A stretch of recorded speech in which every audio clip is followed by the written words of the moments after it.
Essa frase do Henry Ford descreve perfeitamente o sentimento que você vai ter após entender o conteúdo desse vídeo. Nos próximos 15 minutos, você vai entender como poucas pessoas, de forma fraudulenta, roubam toda a população diariamente, como todo o dinheiro do mundo é criado, porque os preços vão sempre ficar mais caros independentemente do governo que estiver no poder, e quem são os tomadores de decisão que controlam e manipulam o valor das moedas.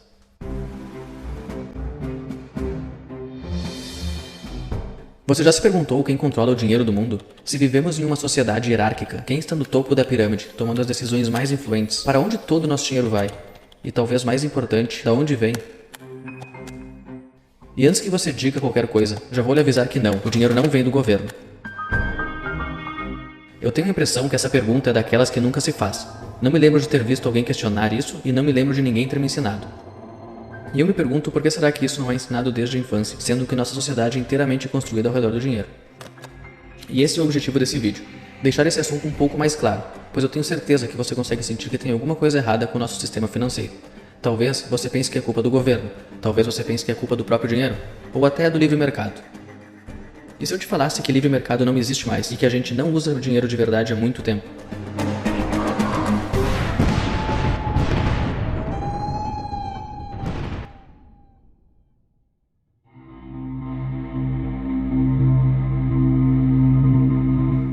O ano era 1694, e a Inglaterra saía de um período de 50 anos de guerras. O governo, exausto, precisava de dinheiro emprestado para financiar suas agendas políticas. A partir da ideia do banqueiro escocês William Peterson, foi decidido que a melhor solução para o presente problema seria que um banco privado pudesse emprestar para o governo dinheiro criado do nada. E assim nasceu o primeiro banco central do qual temos registro, o Banco Central da Inglaterra. Mas esse foi só o início da história. Alguns poucos poderosos souberam usar desse fato histórico para, sorrateiramente, implantar o cavalo de Troia que daria início à maior fraude da história da humanidade.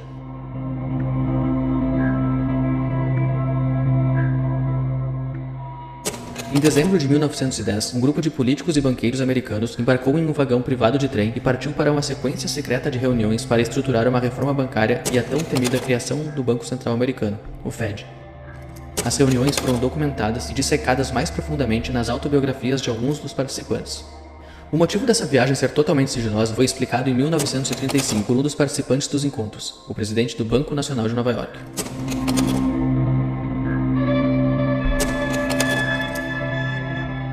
Basicamente, uma economia dominada por um banco central significa uma economia cheia de altos e baixos, onde depois das épocas de recessão os ricos sempre ficam mais ricos e os pobres mais pobres. Mas como que esse documento propondo a criação do Fed foi aprovado pelo Congresso?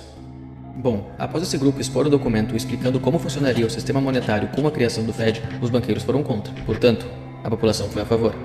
O inimigo do meu inimigo só pode ser meu amigo. Se os bancos não gostam, só pode ser bom. E assim, a população mordeu a isca, aceitando de bom grado o cavalo envenenado. Foi desse modo que aquele grupo seleto de pessoas já superpoderosas ganhou controle total sobre a emissão e criação do dinheiro americano. E mesmo a melhor das nossas chances de ter evitado tudo o que você vai descobrir que está acontecendo foi rapidamente destruída em uma manobra no mínimo duvidosa.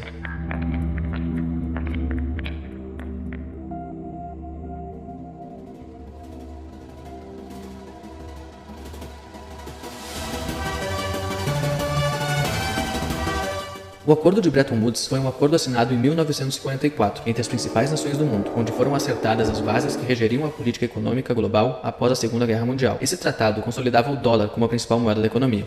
Também foi acordado entre as nações que todo o dólar em circulação seria lastreado no ouro, ou seja, todas as moedas mundiais eram muito estáveis em comparação uma a outra, pois o valor das moedas, no final das contas, era intrínseco a um bem comum a todos, o ouro. Esse padrão dólar-ouro se manteve até 1971, quando o cavalo de Troia, implantado cuidadosamente em 1913, ganhou vida própria. Accordingly, I have directed the Secretary of the Treasury to take the action necessary to defend the dollar against the speculators. I have directed Secretary Connally to suspend temporarily the convertibility of the dollar into gold or other reserve assets. A partir de então, o dólar passou a ser lastreado em nada. A moeda lastreada em nada é chamada de moeda fiduciária. A moeda fiduciária é aquela emitida por governos e bancos centrais. Sua aceitação é obrigatória por lei, e eventuais impostos e tributos são obrigatoriamente pagos nessa moeda. Pode existir no formato de cédulas, moedas ou meio digital. Moeda fiduciária é chamada em inglês de fiat money, e fiat, em latim, significa let be done, ou deixe ser feito. Então, para você entender melhor, se o governo falou que é dinheiro, então é dinheiro. Mas sim, Eu sei o que você está pensando. Se o dólar é lastreado em nada e todas as outras moedas são lastreadas em dólar, não estariam todas as moedas lastreadas em nada? Ou melhor dizendo, visto que o dólar é a principal moeda da economia, não estariam as outras moedas lastreadas pura e simplesmente na confiança no governo americano? O sistema econômico mundial só funciona porque a população acredita que a moeda vale alguma coisa. Claro, o governo te obriga a aceitar que a moeda tem valor, mas muita dessa fé vem do fato de que a maioria da população não tem nem ideia de onde vem todo o nosso fornecimento financeiro. E é isso que eu vou lhe mostrar agora.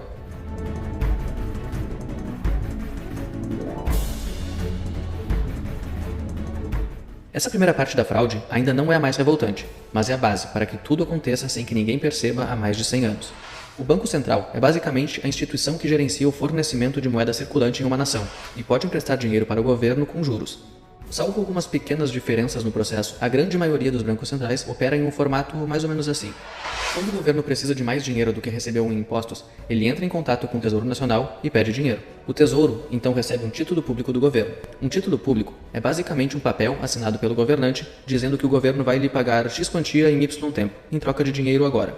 Os bancos, então, compram esse título do Tesouro com um lucro. Com o título em mãos, os bancos o vendem para o Banco Central, que escreve um cheque no valor do título. Aquele título criado pelo governo, dizendo que ele deve X quantia em Y tempo, agora pertence ao Banco Central. Ou seja, o governo agora deve aquele valor mais os juros para o Banco Central. O governo então usa esse dinheiro para pagar auxílios, construir pontes e estradas e até financiar guerras.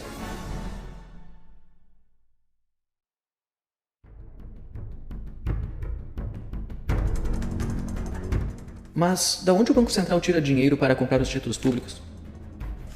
Incrivelmente, o Banco Central não tira o dinheiro de nenhum lugar. O Banco Central simplesmente cria dinheiro, do nada, e troca por títulos. Basicamente, eles estão assinando um cheque vindo de uma conta que não tem dinheiro nela. E esse dinheiro, criado do nada, em breve vai ser jogado na economia.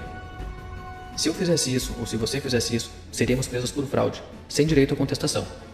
A diferença é que o sistema foi inventado por eles, e a fraude recém começou. Existe uma segunda maneira na qual o dinheiro é criado, e aos poucos a gente consegue entender a complexidade do sistema no qual estamos imersos diariamente. Talvez você se assuste com o que eu vou te dizer agora, mas, na verdade, você não deposita dinheiro no banco para que o banco cuide do dinheiro até você precisar.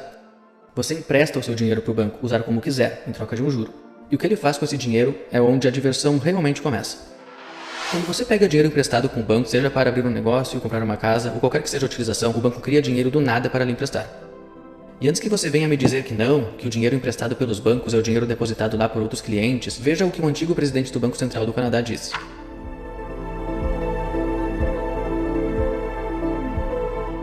Um pouco mais recentemente, o vice-presidente do Banco Central da Inglaterra disse: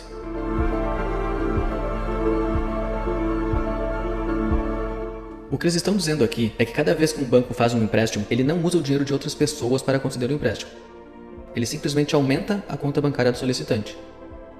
Ainda não te convenci? Então vamos dar uma olhada no Código do Funcionamento do Sistema Monetário, escrito e distribuído por uma integrante do Fed em 1961. Claro, eles não emprestam o dinheiro que eles recebem como depósito. Se eles fizessem isso, nenhum dinheiro adicional seria criado. O que eles fazem quando alguém pede um empréstimo é aceitar notas promissórias em troca de crédito adicionado na conta do cliente. Para entender melhor como o banco cria dinheiro do nada, vamos fazer um exercício. Você vai ao banco e deposita 100 mil reais. Normalmente, os bancos precisam guardar em caixa um valor mínimo de cada depósito, o que chamamos de sistema de reserva fracionária. E vamos dizer que nesse caso seja 10%. O banco, então, guarda 10% desse valor, 10 mil reais. Nisso alguém entra no banco e pede 90 mil emprestado. O banco empresta 90 mil reais, mas na verdade ele não empresta os seus 90 mil reais. Ele simplesmente cria 90 mil reais na conta do cliente. Se você que depositou 100 mil reais for lá retirar o seu dinheiro, ele vai estar lá. Ou seja, agora temos 190 mil reais na economia. Agora vamos dizer que esse cliente que pegou os 90 mil reais emprestado saia do banco e compre um carro. O vendedor do automóvel leva o dinheiro e deposita em outro banco. E o processo se repete. Isso quer dizer que esse banco precisa manter em caixa 9 mil reais, 10% do valor, e pode emprestar 81 mil reais. Quando esses 81 mil reais forem depositados em outro banco, o banco pode guardar 8.100 e emprestar 72.900. E isso pode acontecer infinitamente. Basicamente, para cada depósito de 100 mil, existe a possibilidade de expansão monetária para 1 milhão de dinheiro virtualmente criado. Isso que eu nem estou considerando os juros desses empréstimos.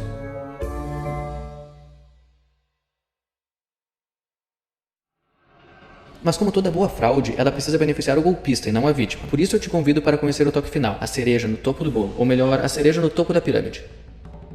À primeira vista, toda essa quantia de dinheiro sendo jogada na economia pode parecer uma coisa boa, mas quanto mais dinheiro é criado, mais o dinheiro que já está em circulação perde valor. O preço das coisas é como se fosse uma esponja, absorvendo toda a oferta monetária jogada no mercado. Isso também é conhecido como inflação. Inflação, na verdade, é a expansão da oferta da moeda corrente. O aumento dos preços é apenas um sintoma. Em outras palavras, inflação é um imposto invisível que todos nós pagamos pela fraude da impressão de dinheiro como se dá hoje. É um dinheiro fácil a curto prazo que acaba taxando e roubando as nossas futuras gerações. Toda a nossa oferta monetária atual não passa de números fraudulentos digitados em contas bancárias, enquanto o governo e o Banco Central trocam títulos públicos por dinheiro que não existia até alguém decidir que ele exista. E nós trabalhamos por essa oferta de moeda corrente. A verdadeira riqueza é o nosso tempo, mas a gente troca nossas horas, dias, meses, anos por números que alguém imprimiu em um pedaço de papel ou simplesmente digitou em um computador. A população é o que dá valor a essa moeda fraudulenta. Mas a piada toda se encontra no fato de que desse trabalho todo que a gente exerce, uma boa parte nós precisamos pagar ao governo em forma de imposto. Imposto esse que o governo usa para pagar as dívidas e os juros que fez com o Banco Central, que por sua vez tirou o dinheiro de uma conta que não tinha nada. Coincidência ou não, o imposto de renda nos Estados Unidos só foi colocado na Constituição no ano de 1913, o mesmo ano que o Banco Central americano foi criado. E o motivo é simples.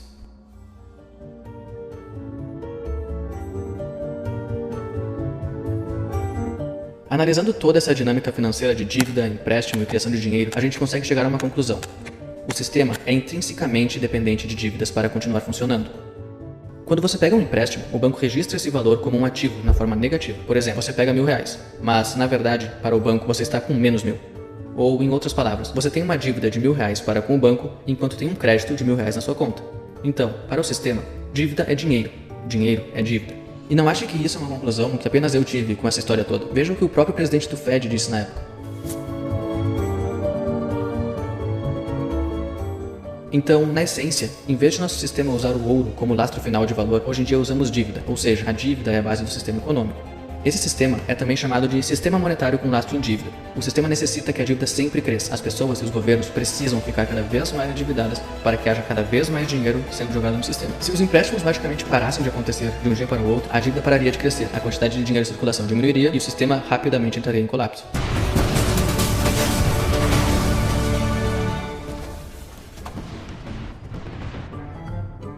Imagina que você pega emprestado o primeiro dólar do mundo. Você pega aquele dólar com a promessa de que vai pagar de volta $2.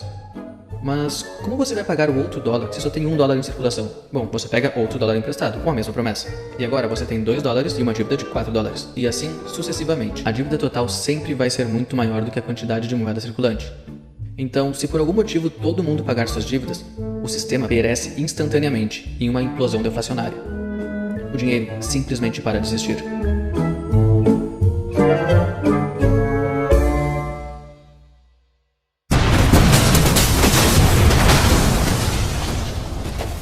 Por mais estranho e bizarro que pareça, é o sistema que a gente vive dia após dia. Um sistema onde, para alguém ganhar, alguém necessariamente tem que perder. Para alguém ter dinheiro, alguém necessariamente tem que ter dívida.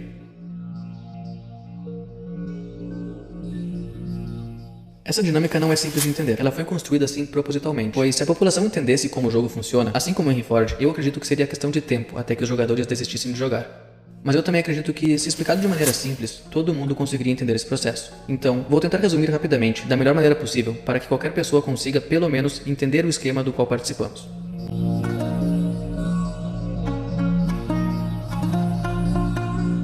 Em 6 passos, o modo que o sistema funciona é: primeiro passo, criação de dívida. O governo cria os tão amados títulos públicos. Esses títulos aumentam a dívida pública e condenam o cidadão a pagá-la. Segundo passo, criação de dinheiro. O Tesouro Nacional vende os títulos para os bancos. Os bancos, por sua vez, vendem a nossa dívida nacional com lucro para o Banco Central. O Banco Central, então, escreve um cheque no valor dos títulos e compra os títulos dos bancos. Lembrando que o Banco Central não tinha dinheiro algum a escrever esse cheque, e assim, dinheiro novo é criado do nada. Com esse dinheiro, os bancos podem comprar títulos públicos do Tesouro Nacional e todo o processo se repete. Então, o Tesouro Nacional, após receber o pagamento do banco, deposita esse dinheiro nas contas do governo. E assim, chegamos no terceiro passo: injeção do dinheiro na economia. O governo gasta esse dinheiro para pagar auxílios, construir pontes e estradas e financiar guerras. Essas pessoas que recebem os auxílios, os funcionários que trabalham nas construções, os militares e outros atrelados do governo depositam seus pagamentos nos bancos. E chegamos no quarto passo, onde acontece a multiplicação da moeda. Os bancos roubam uma parte do depósito de cada cidadão para emprestar adiante, e assim multiplicam o dinheiro, criando dívida lastreada em uma fração ínfima de cada moeda depositada. E esse processo acontece infinitamente, multiplicando a moeda circulante no sistema exponencialmente. Essa moeda, que no final das contas vai chegar aos empresários e empregadores em geral, o que nos leva ao quinto passo, os impostos. Nós trabalhamos para conseguir uma parte desse dinheiro que está sendo multiplicado infinitamente e dedicamos uma parcela do que ganhamos para pagar impostos. Impostos esses que são usados pelo Tesouro Nacional e pelo governo para pagar as dívidas contraídas lá no início do processo. Sexto passo: manter um looping infinito. Com esse sistema implementado, não existe a possibilidade dele parar de crescer, pois precisamos cada vez mais de dívida para pagar as dívidas anteriores. E se algum governante tentar frear esse sistema, ele vai implodir. E nenhum governante quer que isso aconteça no seu mandato.